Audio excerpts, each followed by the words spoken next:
ओम शांति। आज बाबा की 6 तारीख की वाणी सुनेंगे। आज बाबा सुना रहे हैं अव्यक्त बाप दादा के मधुर महावाक्य। रिवाइज कोर्स है 20-2-87। आज बाबा सुनाते सार, याद, पवित्रता और सच्चे सेवाधारी की 3 रेखाएं। याद, पवित्रता और सच्चे सेवाधारी की 3 रेखाएं।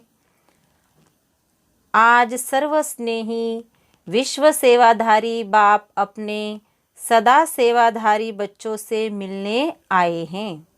सेवाधारी बाप दादा को समान सेवाधारी बच्चे सदा प्रिय है। आज विशेष सर्व सेवाधारी बच्चों के मस्तक पर चमकती हुई विशेष 3 लकीर देख रहे हैं। हर एक का मस्तक त्रिमूर्ति तिलक समान चमक रहा है। यह 3 लकीरें किसकी निशानी है? इन 3 प्रकार के तिलक द्वारा हर एक बच्चे के वर्तमान रिजल्ट को देख रहे हैं। एक है संपूर्ण योगी जीवन की लकीर, दूसरी है पवित्रता की रेखा व लकीर, तीसरी है सच्चे सेवाधारी की लकीर। तीनों रेखाओं में हर बच्चे की रिजल्ट को देख रहे हैं। याद की लकीर सभी की चमक रही है, लेकिन नंबरवार है। किसी की लकीर व रेखा आदि से अब तक अव्यभिचारी अर्थात सदा एक की लगन में मगन रहने वाली है। दूसरी बात, सदा अटूट रही है। सदा सीधी लकीर अर्थात डायरेक्ट बाप से सर्व संबंध की लगन सदा से रही है। वह किसी निमित्त आत्माओं के द्वारा बाप से संबंध जोड़ने के अनुभवी है। डायरेक्ट बाप का सहारा है। वह किसी आत्मा के सहारे द्वारा बाप का सहारा है। एक है सीधी लकीर वाले, दूसरे हैं बीच में थोड़ी टेढ़ी लकीर वाले। ये है याद की लकीर की विशेषताएं। दूसरी है संपूर्ण पवित्रता की लकीर व रेखा, इसमें भी नंबरवार है। एक है ब्राह्मण जीवन लेते ही ब्राह्मण जीवन का विशेष बाप का वरदान प्राप्त कर सदा और सहज इस वरदान को जीवन में अनुभव करने वाले, उन्हों की लकीर आदि से अब तक सीधी है। दूसरे ब्राह्मण जीवन के इस वरदान को अधिकार के रूप में अनुभव नहीं करते, कभी सहज और कभी मेहनत से बहुत पुरुषार्थ से अपनाने वाले हैं। उन्हों की लकीर सदा सीधी और चमकती हुई नहीं रहती है। वास्तव में याद व सेवा की सफलता का आधार है पवित्रता। सिर्फ ब्रह्मचारी बनना ये पवित्रता नहीं, लेकिन पवित्रता का संपूर्ण रूप है ब्रह्मचारी के साथ साथ ब्रह्मचारी बनना। ब्रह्मचारी अर्थात ब्रह्मा के आचरण पर चलने वाले, जिसको फॉलो फादर कहा जाता है, क्योंकि फॉलो ब्रह्मा बाप को करना है, शिव बाप के समान स्थिति में बनना है। लेकिन आचरण व कर्म में ब्रह्मा बाप को फॉलो करना है। हर कदम में ब्रह्मचारी, ब्रह्मचर्य का व्रत सदा संकल्प और स्वप्न तक हो। पवित्रता का अर्थ है सदा बाप को कंपेनियन, साथी बनाना और बाप की कंपनी में सदा रहना। कंपेनियन बना दिया बाबा मेरा, ये भी आवश्यक है, लेकिन हर समय कंपनी भी बाप की रहे। इसको कहते हैं संपूर्ण पवित्रता। संगठन की कंपनी, परिवार के स्नेह की मर्यादा वह अलग चीज़ है, वह भी आवश्यक है, लेकिन बाप के कारण ही संगठन के स्नेह की कंपनी है, यह नहीं भूलना है। परिवार का प्यार है, लेकिन परिवार किसका? बाप का। बाप नहीं होता तो परिवार कहाँ से आता? परिवार का प्यार, परिवार का संगठन बहुत अच्छा है, लेकिन परिवार का बीज नहीं भूल जाए। बाप को भूल परिवार को ही कंपनी बना देते हैं। बीच बीच में बाप को छोड़ा तो खाली जगह हो गई, जहाँ माया आ जाएगी। इसीलिए स्नेह में रहते, स्नेह देते लेते समूह को नहीं भूले। इसको कहते हैं पवित्रता। समझाने में तो होशियार हो ना। कई बच्चों को संपूर्ण पवित्रता की स्थिति में आगे बढ़ने में मेहनत लगती है। इसीलिए बीच बीच में कोई को कंपेनियन बनाने का भी संकल्प आता है, और कंपनी भी आवश्यक है, ये भी संकल्प आता है। सन्यासी तो नहीं बनना है, लेकिन आत्माओं की कंपनी में रहते बाप की कंपनी को भूल नहीं जाओ, नहीं तो समय पर उस आत्मा की कंपनी याद आएगी और बाप भूल जाएगा। तो समय पर धोखा मिलना संभव है, क्योंकि साकार शरीरधारी के सहारे की आदत होगी तो अव्यक्त बाप और निराकार बाप पीछे याद आएगा और पहले शरीरधारी याद आएगा। अगर किसी भी समय पहले साकार का सहारा याद आया ना, तो नंबर 1 वो हो गया और दूसरा नंबर बाप हो गया। जो बाप को दूसरे नंबर में रखते हैं तो उसको पद क्या मिलेगा? नंबर 1 या 2। सिर्फ सहयोग लेना, स्नेही रहना वो अलग चीज़ है, लेकिन सहारा बनाना अलग चीज़ है। ये बहुत गुह्य बात है, इसको यथार्थ रीति से जानना पड़े। कोई संगठन में स्नेही बनने के बजाय न्यारे भी बन जाते हैं। डरते हैं ना मालूम फंस जाए, इससे तो दूर रहना ठीक है। लेकिन नहीं, 21 जन्म भी प्रवृत्ति में परिवार में रहना है ना, तो अगर डर के कारण किनारा कर लेते, न्यारे बन जाते, तो कर्म सन्यासी के संस्कार हो जाते। कर्मयोगी बनना है, कर्म सन्यासी नहीं। संगठन में रहना, स्नेही बनना, लेकिन बुद्धि का सहारा एक बाप हो, दूसरा कोई नहीं। बुद्धि को कोई आत्मा का 7वां गुण व कोई विशेषता आकर्षित नहीं करे, इसको कहते हैं पवित्रता। पवित्रता में मेहनत लगती, इससे सिद्ध है वरदाता बाप से जन्म का वरदान नहीं लिया है। वरदान में मेहनत नहीं होती। हर ब्राह्मण आत्मा को ब्राह्मण जन्म का पहला वरदान पवित्र भव, योगी भव। तो अपने से पूछो, पवित्रता के वरदानी हो या मेहनत से पवित्रता को अपनाने वाले हो। ये याद रखो कि हमारा ब्राह्मण जन्म है, सिर्फ जीवन परिवर्तन नहीं, लेकिन ब्राह्मण जन्म के आधार पर जीवन का परिवर्तन है। जन्म के संस्कार बहुत सहज और स्वतः होते हैं। आपस में भी कहते हो ना, मेरे जन्म से ऐसे संस्कार हैं। तो ब्राह्मण जन्म का संस्कार है ही योगी भव, पवित्र भव। वरदान भी है, निजी संस्कार भी है। जीवन में 2 चीज़ें आवश्यक है, एक कंपेनियन और दूसरा कंपनी। इसीलिए त्रिकालदर्शी बाप सभी की आवश्यकताओं को जान कंपेनियन भी बढ़िया, कंपनी भी बढ़िया देते हैं। विशेष डबल विदेशी बच्चों को दोनों चाहिए। इसीलिए बाप दादा ने ब्राह्मण जन्म होते ही कंपेनियन का अनुभव करा लिया, सुहागिन बना दिया। जन्मते ही कंपेनियन मिल गया ना, कंपेनियन मिल गया व ढूंढ रहे हो तो पवित्रता निजी संस्कार के रूप में अनुभव करना, इसको कहते हैं श्रेष्ठ लकीर अथवा श्रेष्ठ रेखा वाले। फाउंडेशन पक्का है ना। तीसरी लकीर है सच्चे सेवाधारी की। यह सेवाधारी की लकीर भी सभी के मस्तक पर है। सेवा के बिना भी रह नहीं सकते। सेवा ब्राह्मण जीवन को सदा निर्विघ्न बनाने का साधन भी है। और फिर सेवा में ही विघ्नों का पेपर भी ज़्यादा आता है। निर्विघ्न सेवाधारियों को सच्चे सेवाधारी कहा जाता है। विघ्न आना यह भी ड्रामा की नूंद है। आने ही है और आते ही रहेंगे, क्योंकि ये विघ्न या पेपर अनुभवी बनाते हैं। इसको विघ्न न समझ अनुभव की उन्नति हो रही है, इस भाव से देखो तो उन्नति की सीढ़ी अनुभव होगी। इससे और आगे बढ़ना क्योंकि सेवा अर्थात संगठन का सर्वात्माओं की दुआओं का अनुभव करना सेवा के कार्य में सर्व की दुआएं मिलने का साधन है। इस विधि से, इस वृत्ति से देखो तो सदा ऐसे अनुभव करेंगे कि अनुभव की अथॉरिटी और आगे बढ़ रही है।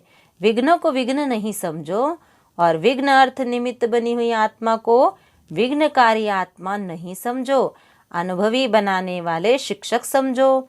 जब कहते हो निंदा करने वाले मित्र है तो विघ्नों को पास करा के अनुभवी बनाने वाला शिक्षक हुआ ना, पाठ पढ़ाया ना।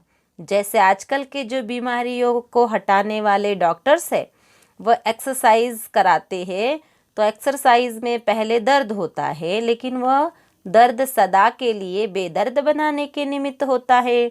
जिसको यह समझ नहीं होती है वो चिल्लाते हैं इसने तो और ही दर्द कर लिया, लेकिन इस दर्द के अंदर छिपी हुई दवा है।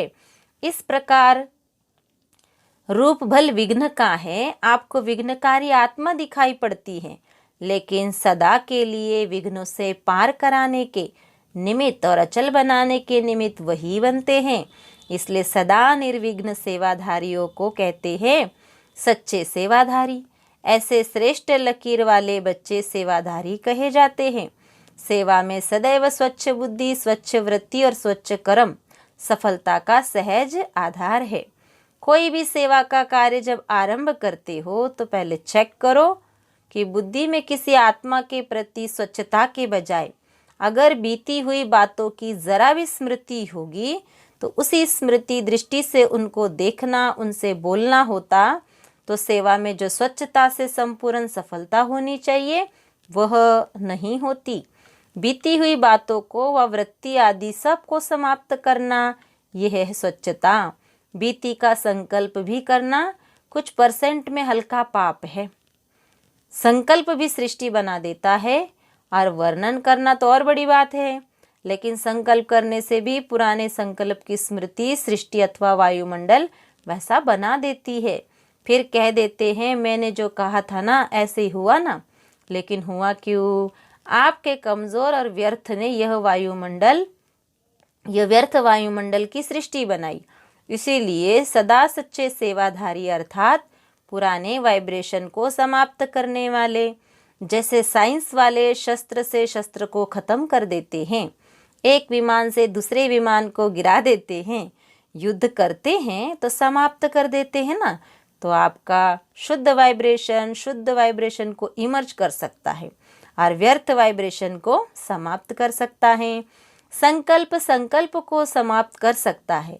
अगर आपका पावरफुल शक्तिशाली संकल्प है तो समर्थ संकल्प व्यर्थ को खत्म जरूर करेगा।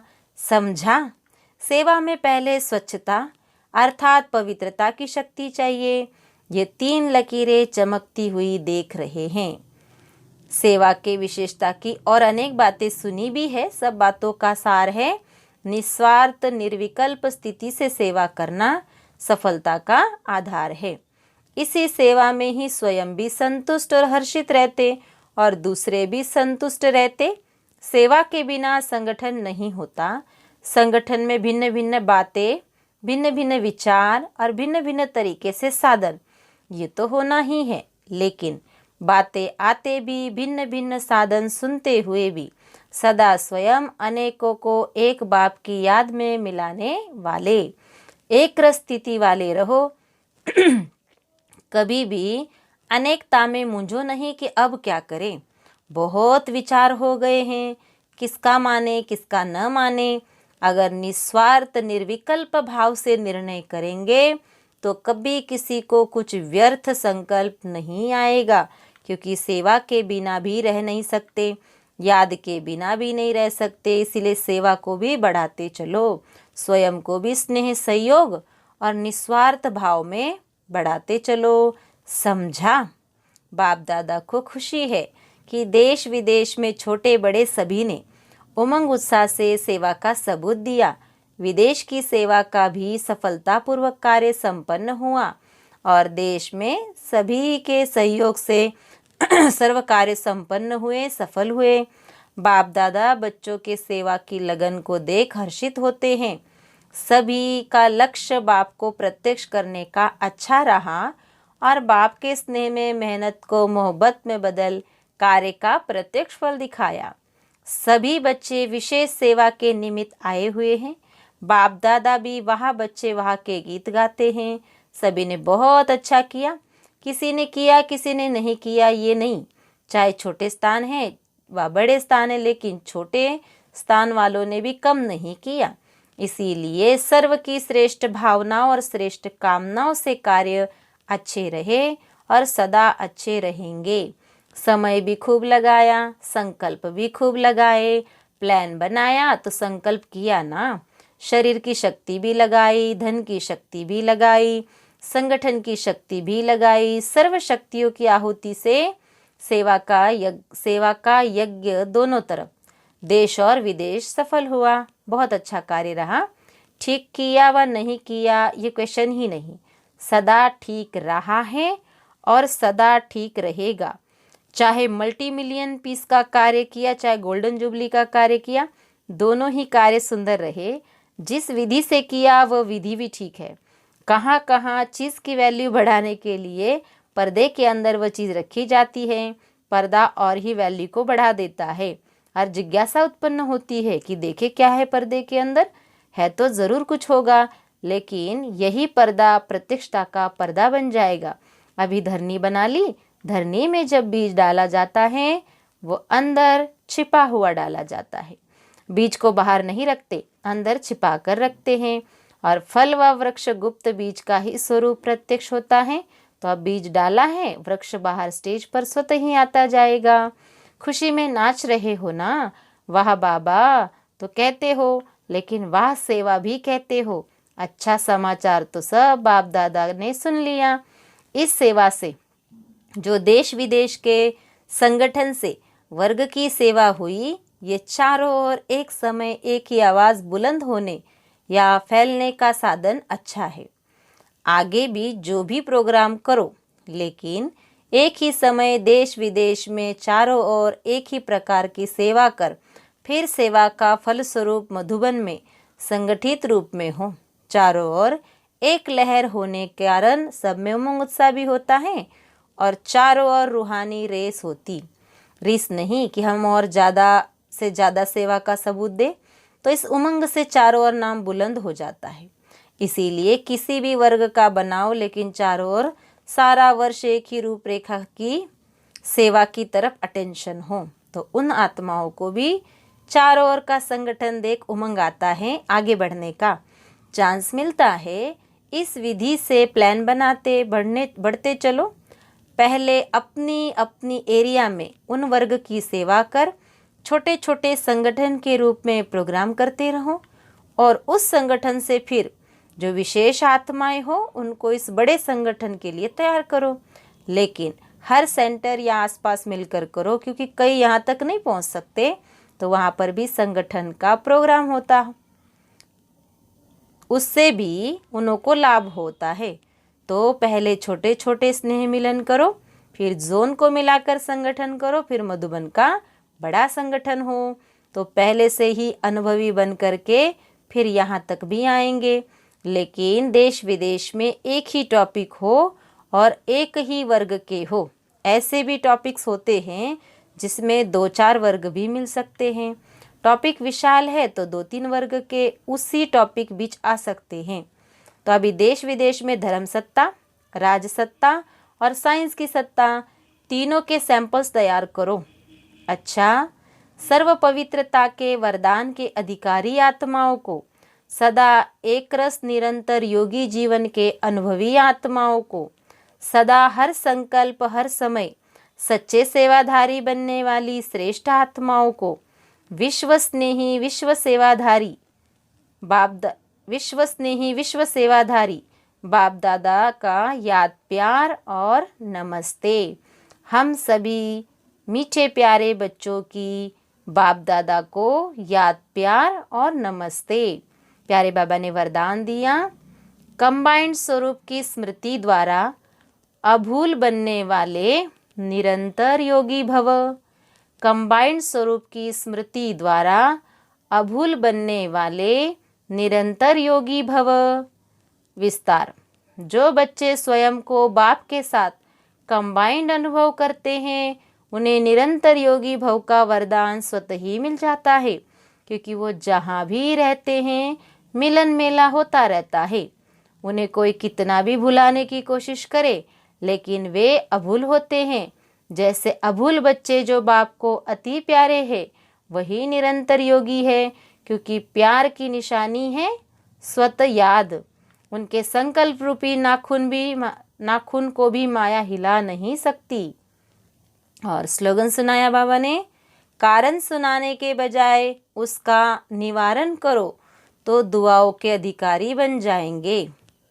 कारण सुनाने के बजाय उसका निवारण करो तो दुआओं के अधिकारी बन जाएंगे। अच्छा, ओम शांति। इतनी प्यारी सुंदर अति मीठे महावाक्य सुने। अब हम 3 मिनट बाबा की याद में बैठेंगे। बहुत सुंदर बाबा की याद का एक गीत बजेगा। उस गीत को सुनने के लिए स्क्रीन पर दिए गए बॉक्स को टच करें। ओम शांति।